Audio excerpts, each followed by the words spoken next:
Okay, in this tutorial we're going to learn how to insert a byline and a subdeck inside the main page lead, and we're going to learn to wrap the text around those objects so they sit inside the body copy properly.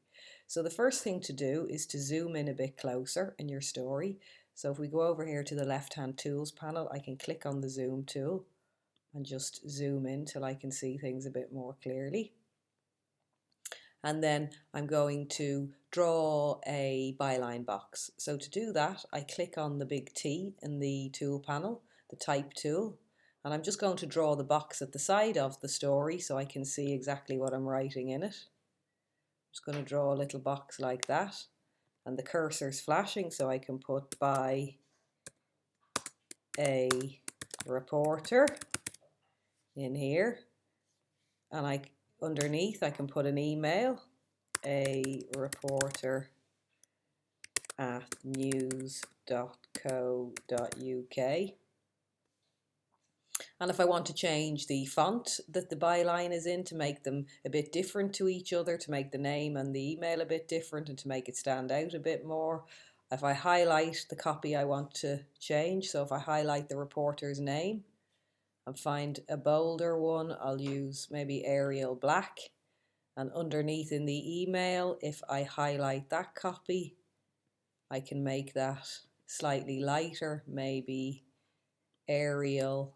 And if I use this drop down menu underneath the font box, I can change italics, bold, regular, or bold italics. So if I just pick normal italic, I can have the email in a slightly different font, which makes it stand out a bit more from the actual name. So to move that box into the copy, I need to go up to my main selection tool, grab hold of the box and drag it into the top of the copy where it would sit.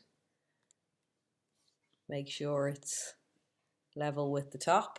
And then you can see the main copy text underneath it, which is not what we want. We want that to wrap around the box.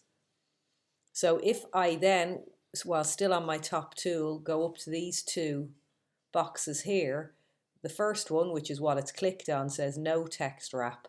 The one next to it says wrap around bounding box. If I click that, as you can see, that wraps the text around the box so it stands out well.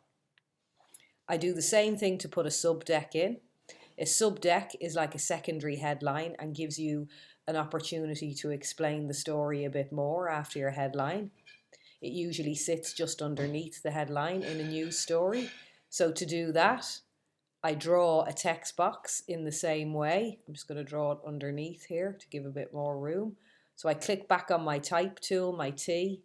I draw a text box, put some letters in it. Subdeck goes in here.